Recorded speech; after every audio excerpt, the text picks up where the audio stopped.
पुण्यातील नसरापूर गावातील भीषण अत्याचार हत्येचे छटके अजून कमी झाले नव्हते. तोच बीड जिल्ह्यातील केज तालुक्यात एका अत्यंत घृणास्पद घटनेनं महाराष्ट्र हादरला. येथे 50 वर्षीय आजोबानं आपल्याच 3 वर्षांच्या नातीवर लैंगिक अत्याचार केला.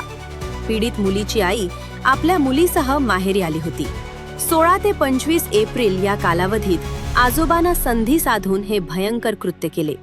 शारीरिक त्रास जाणवल्यानंतर चिमुकलीनं आईला हा प्रकार आठवड्यातच सांगितला. आपल्याच वडिलांनी पोटच्या नातीवर असे कृत्य केल्याचे ऐकून आईला मोठा धक्का बसला.